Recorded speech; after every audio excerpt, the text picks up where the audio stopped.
जैसे हमें सवाल दे रखा है यदि A अनुपात B बराबर 2:3, B अनुपात C 4:5 तथा C अनुपात D 3:7 हो तो रुपये 2100 के कुल धन में A का भाग कितना है।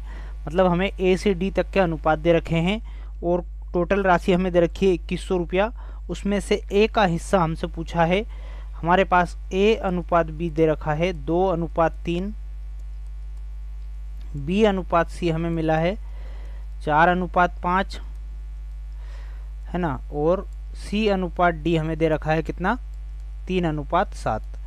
अब हमें A का हिस्सा यदि चाहिए तो पहले हमें क्या करना पड़ेगा, A अनुपात B अनुपात C D मतलब इसको कंबाइन करके और एक व्यक्ति का मतलब टोटल हिस्से में से एक व्यक्ति का हिस्सा निकालना पड़ेगा। तो हमें यहाँ पर निकालना पड़ेगा A अनुपात B अनुपात C अनुपात D है ना।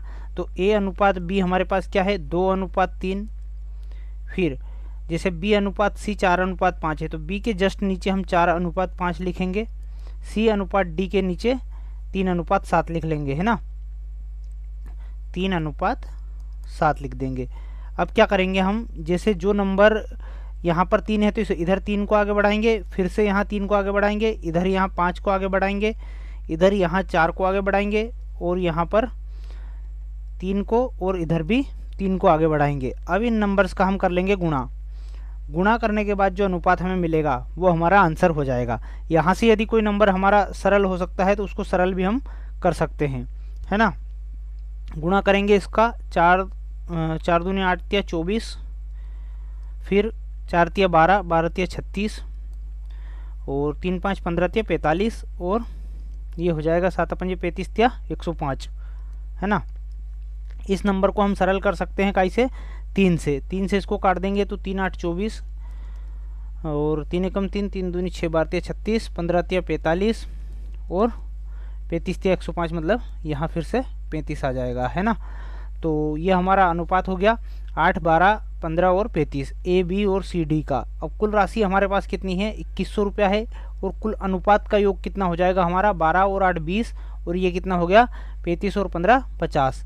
तो 50 और 20 70 हो जाएगा, मतलब कुल अनुपात हमारा हो गया 70 और कुल राशि हमारे पास हो गई कितनी 2100 रुपये। तो एक व्यक्ति की राशि किसी की भी निकाल सकते हैं हम यहाँ से, मतलब एक यूनिट की वैल्यू निकाल सकते हैं। अब हम इनकी सभी की अलग अलग राशि निकाल सकते हैं, लेकिन हमसे पूछा है क्या A का कितना भाग है, तो A का भाग जितना है उस अनुपात का हम यहाँ पर गुणा कर देंगे। A का भाग है 8 हिस्सा तो उसका गुणा कर लेंगे, इसको सरल करेंगे, ये हो जाएगा 7 तिया 21 मतलब 30 बचेगा इधर है ना, और 30 का 8 में गुणा करेंगे तो 8 तिया 24 240 हमारा यहाँ पर उत्तर हो जाएगा 240।